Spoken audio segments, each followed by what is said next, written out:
আসসালামু আলাইকুম বিয়াস, আপনারা সবাই কেমন আছেন? আশা করি সবাই ভালো আছেন। তো বিয়াস, আজকে কথা বলবো হচ্ছে আপনার সার্বিয়ার ভিসা।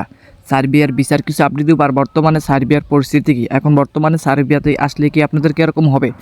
তো বিয়াস, সম্পূর্ণ ভিডিওটা শুরু করার আগে আপনি যদি আমার চ্যানেল নতুন হয়ে থাকেন তাহলে অবশ্যই চ্যানেলটা সাবস্ক্রাইব করে পাশে থাকা বেল আইকনটা অন করে দেন, যাতে নেক্সট কোনো ভিডিও আপলোড করলে সাথে সাথে আপনার কাছে নোটিফিকেশন চলে যায়। আর অলরেডি যারা সাবস্ক্রাইব করেছেন তাদেরকে অসংখ্য ধন্যবাদ। তো বিয়াস, এখন মূল বিষয় চলে যাই। সার্বিয়ার ভিসার বর্তমান পরিস্থিতি কী ভাই? এখন বর্তমানে যেরকম আছে আপনার সার্বিয়ার ভিসা, এখন বর্তমানে সার্বিয়ার পরিস্থিতি খুবই ভালো, অনেকটা ভালো। তো এখন যারা ভাবতেছেন যে সার্বিয়াতে আদৌ কি আমি কি আসবো নাকি অন্য কোনো দেশ চয়েস করব। তো ভাই আমি বলি, আপনি বেলারুশ আছে, তারপর নর্থ মেসিডোনিয়া আছে, আলবেনিয়া আছে, সার্বিয়া। তো এই সবটা দেশের ভিতরে আমি যদি বলি ব্যক্তিগত বলতে কি, আপনি যে কোনো জিনিস, যে কোনো এজেন্সি হোক কত ভালো, আপনার জন্য কোন জায়গা হবে অথবা কোন দেশ আপনার জন্য ভালো হবে।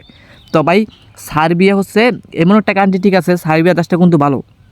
আপনি সার্বিয়াতে আসলে আপনার সময় কম লাগতেছে, তারপর আপনার সার্বিয়ায় কিন্তু পুরো সেনজেনভুক্ত হয়ে যাবো গা, এটা রোমানিয়ার মতন সেনজেনভুক্ত হয়ে যাবো গা।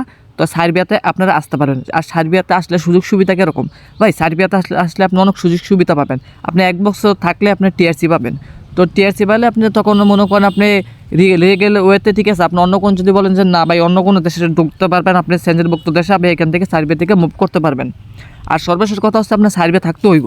আর সার্বিয়াতে কিন্তু ভাই মোটামুটি আপনার স্যালারি কিন্তু ভালো পাওয়া যায়। আপনি আলবেনিয়া তারপরে নর্থ মেসিডোনিয়ার তুলনায় কিন্তু সার্বিয়াতে স্যালারি ভালো। আবার আপনি সার্বিয়াতে যে কোম্পানিতে যাবেন, এখন বর্তমানে আপনি ওই কোম্পানিও ভালো আছে। আপনার মনে করেন মাসিক বেতন, এটা নিয়ে আপনার কোনো করবেন না, ঝামেলা করবে না। আর সবসময় আপনি খেয়াল করবেন, কারণ আপনাদের মনে করেন নিব কিন্তু কনস্ট্রাকশনের বিষয় নিলে আপনাদের দেয় সাপ্লাই কোম্পানিতে। তো এরকম কিন্তু অহরহ হচ্ছে। এই জন্য বলি, আপনার যে এজেন্সি অথবা যে দালাল দিয়ে যাবেন, ওই দালাল দিয়ে আপনার ভালোভাবে কথা বলে নেবেন যে আপনাদের কি সাপ্লাই বিষয় দিবে, অথবা নাকি আপনাদের ওই যে ওয়ার্ক পারমিট বিষয় নিয়ে, আপনার যেই বিষয়তে আপনার ওয়ার্ক পারমিট আছে ওই ওয়ার্ক পারমিটে আপনি নিয়ে কাজ দিবে। এরকম ভালো করে যাচাই বাছাই করে তারপর আপনার সার্বিয়ার জন্য পাসপোর্ট জমা দিবেন।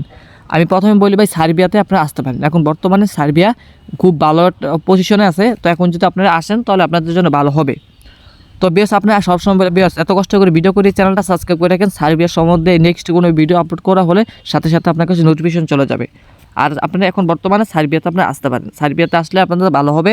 আমি বলি, আপনারা যদি অন্য কোনো দেশের বাইক চয়েস না করেন, সার্বিয়া চয়েস করেন। আর নেক্সট ভিডিও আপনার কোন ধরনের ভিডিও চান অথবা কোন টপিকে ভিডিও চান আমাকে কমেন্ট করে জানাবেন। নেক্সট ভিডিওটা আমি ওই টপিকই আপনাদের মাঝে নিয়ে আসবো। আর সার্বিয়ার ওয়ার্ক পারমিট আসতে কতদিন সময় লাগে, ভিসা হতে কতদিন সময় লাগে, এই সম্পর্কে ভিডিও চাইলে অবশ্যই কমেন্ট করবেন।